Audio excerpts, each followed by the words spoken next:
आज हम 8th class की एनसीईआरटी ज्योग्राफी की और उसका हम सेकंड चैप्टर पढ़ेंगे, जिस चैप्टर का नाम है भूमि, मृदा, जल। ये तीनों टॉपिक किससे से रिलेटेड हैं? ये मैन से रिलेटेड है और प्राकृतिक वनस्पति और वन्य जीवन संसाधन ये एनवायरमेंट से रिलेटेड है।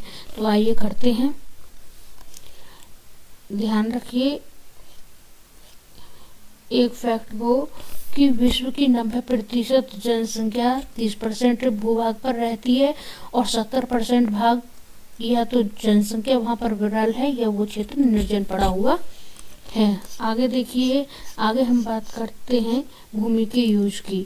तो हम भारत का डाटा लेते हैं कि 57% भूमि पर हम कृषि करते हैं और 4% भाग पर हम क्या करते हैं? चारागाह यूज, और 22% भाग वनों से संबंधित है और 70% भाग अन्य यूज के लिए। 4% भाग केवल डेयरी उद्योग इसीलिए भारत में कम विकसित है क्योंकि यहाँ पर 4% एरिया ही चारागाह के लिए यूज होता है। अब हम बात करेंगे लैंडस्लाइड की। लैंडस्लाइड क्या होता है? तो शैल, मलबा या ढाल से गिरने वाली मिट्टी के वृद्ध संचलन के रूप में इसे परिभाषित किया जाता है कि रॉक या मलबा या ढाल से अगर बड़े आकार में मिट्टी खिसक कर नीचे आती है तो उस प्रक्रिया को हम क्या कहते हैं? उस प्रक्रिया को हम कहते हैं भूस्खलन। ये कब घटित होता है? या तो लंबे टाइम तक वर्षा आए तब देखी जा सकती हैं ऐसी घटनाएं, या भूकंप के कारण, बाढ़ के कारण और ज्वालामुखी के कारण ऐसी घटनाएं देखी जा सकती हैं। और इससे क्या होता है कि निचली घाटियों के आवासों में विध्वंस आ जाता है और ये आज के समय में जीवन और संपत्ति के आघात पहुंचाते हैं और चिंता का एक मुख्य विषय है। और कभी कभी यहाँ देखिए लैंडस्लाइड हुआ है तो इससे क्या हुआ है कि आवासीय क्षेत्रों में विध्वंस आ गया है। उसके बाद में कभी कभी हम देखते हैं कि रिवर बह रही है और लैंडस्लाइड की वजह से यहाँ पर मलबा जमा हो गया है और जिसके कारण यहाँ पर वाटर इकट्ठा हो जाता है और जब ये वाटर प्रेशर के कारण इस मलबे को हटा देता है तो यहाँ पर निवास या आवास होने के कारण ये क्षेत्र नष्ट हो जाते हैं। अब हम बात करेंगे मिटिगेशन की। इन्हें कम करना मतलब न्यूनीकरण करना इनका, कि कैसे मतलब कि कैसे कम किया जा सकता है लैंडस्लाइड के प्रभावों को। तो पहला है कि हम उस एरिया का मानचित्र मतलब कि मैपिंग करें, फिर उन एरिया को इंडिकेट करें। मैपिंग करने के बाद में फिर उन्हें इंडिकेट करें और जहाँ पर लैंडस्लाइड के आने का खतरा है उन क्षेत्रों को आवास के लिए यूज न किया जाए, वहां पर आवास ना बनाए जाएं। दूसरा है कि हम प्रतिधारी दीवार बना दें, जैसे कि ये है तो ये भी लैंडस्लाइड के ये बड़े बड़े पत्थर होते हैं, उससे हम दीवारों का निर्माण करते हैं जिससे लैंडस्लाइड आए तो ये उसके प्रभाव को कम कर सकें। तीसरा है कि वनस्पति आवरण, पेड़ पौधे लगा दें तो भी उससे प्रभाव कम हो जाता है। हम आगे बात करते हैं सॉइल की।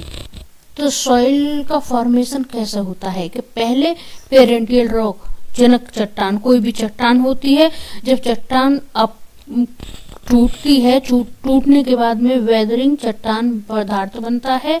ये बन गया, इसके टूटने फूटने के बाद में ये चट्टानों का पदार्थ अपक्षित पदार्थ बना। अपक्षित पदार्थ भी जो और महीन होता है तो बालू का, गाद का, किले का निर्माण करता है और जब इस बालू, गाद, किले पर वनस्पति उग जाती है तो क्या होता है?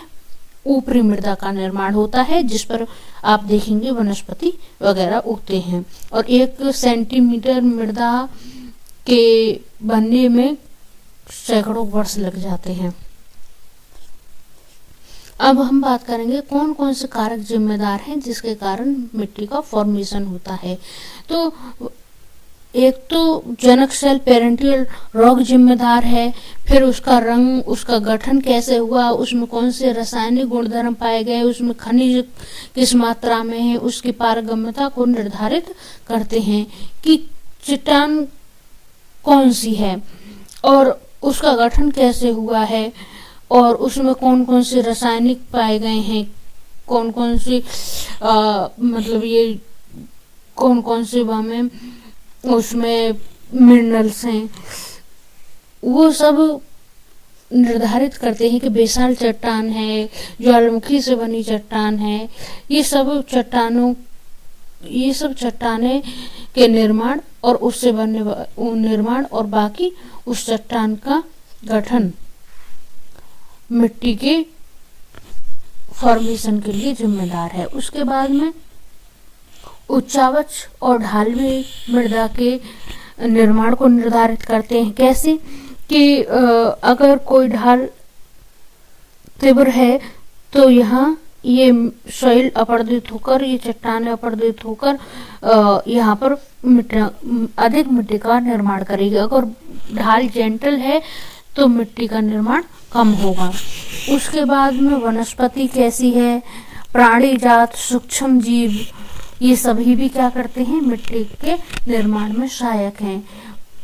वनस्पति मिट्टी को पकड़े रहती है, अपरदन से बचाती है।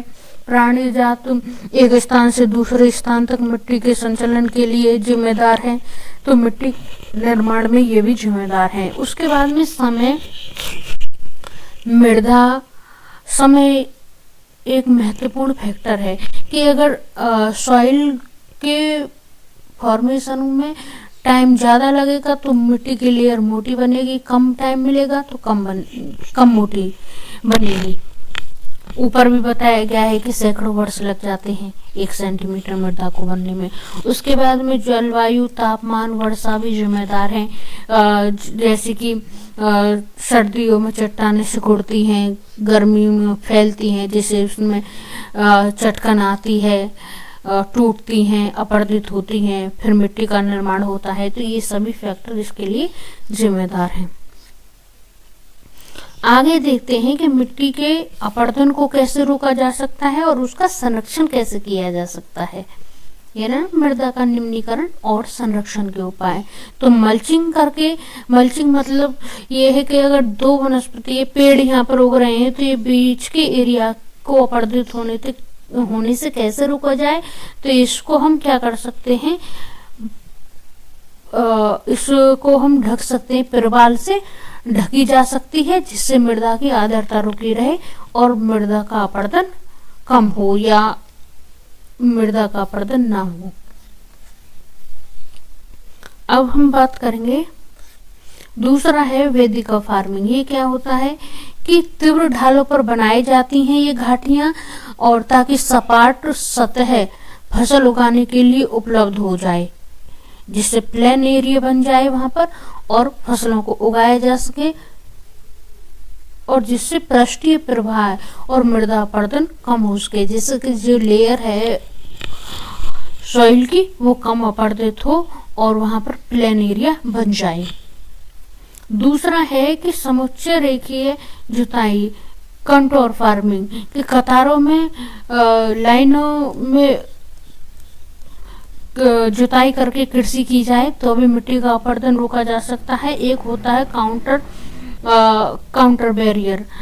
इसमें क्या होता है कि तटीय प्रदेशों में या शुष्क प्रदेशों में हवा की गति रोकने के लिए वृक्ष कतारों में लगाए जा सकते हैं, जिससे क्या हो सकता है, मृदा आवरण को बचाया जा सकता है और मिट्टी के अपरदन को रोका जा सकता है। यहाँ पर एक एग्जाम्पल दिखाया गया है, एक्सपेरिमेंट किया गया है कि एक कंटेनर में हमने सॉइल ली है और उसमें जल डाला है, तो जल के साथ साथ सॉइल भी नीचे आ गई है। एक में हमने, दूसरे कंटेनर में हमने सॉइल को लिया और उसमें हमने वेजिटेशन लगा दी, तो जैसे ही हम उसमें जल डालेंगे तो वेजिटेशन ने क्या किया है, मिट्टी को पकड़े रखा है, तो यहाँ पर जल के साथ मृदा नहीं आई है। तो इससे पता पड़ता है कि वेजिटेशन भी मृदा का संरक्षण किस प्रकार करती है। अब हम बात करेंगे एक यहाँ पर देखिए कि बीज की फसल उगाना, कि अलग अलग समय पर भिन्न भिन्न फसलें लगाने से भी क्या होता है, मिट्टी का अपरदन रोका जा सकता है। अब हम बात करेंगे जल संसाधनों का संरक्षण कैसे किया जा सकता है।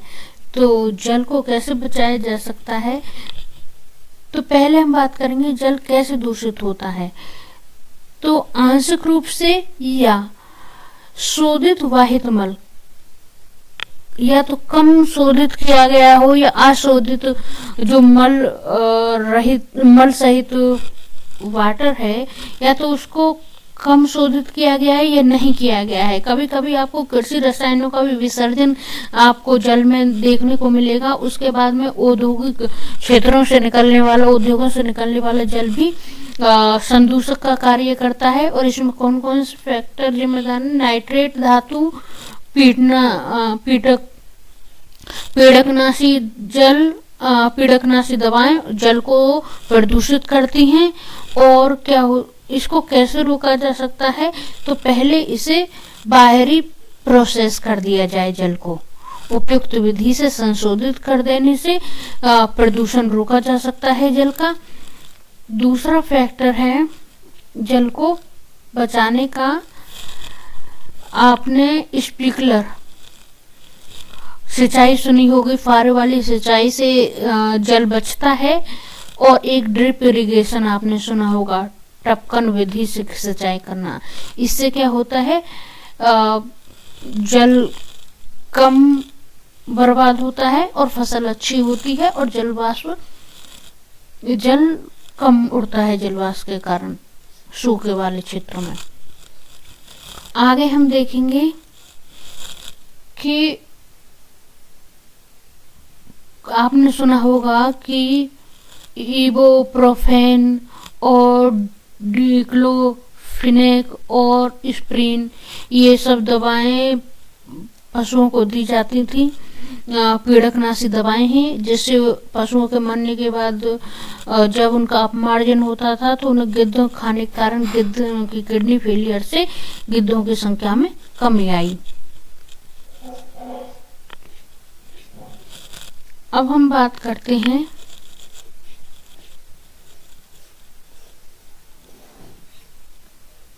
राष्ट्रीय उद्यान, नेशनल पार्क क्या है। नेशनल पार्क वर्तमान और भविष्य की पीढ़ी के लिए क्या है, पीढ़ी की रक्षा के लिए नामित किए गए हैं, और ये प्राकृतिक क्षेत्र होते हैं।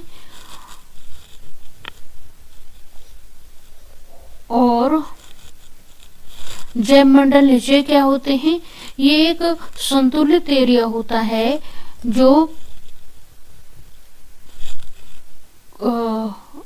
विकास के बीच में और जीवों के संरक्षण के बीच में संतुलन बनाए रखता है। अब हम बात करेंगे, आपने साइट का नाम सुना होगा। साइट क्या है, ये साइट सरकारों के बीच में एक अंतर्राष्ट्रीय समझौता है जो वन्य प्राणी और पौधों के नमूनों के अंतर्राष्ट्रीय व्यापार से उनके जीवन को कोई खतरा नहीं हो, इसके देखता है। तो ये पूरा चैप्टर कंप्लीट हुआ। हमारे चैनल को लाइक एंड सब्सक्राइब कीजिए, आगे भी आपको वीडियो मिलती रहेंगी। और ये पहली वीडियो है, आगे आपको वीडियो में भी अच्छा सुधार देखने को मिलेगा। और बाकी आप इस चैप्टर को अच्छे से पढ़िए। Thank you.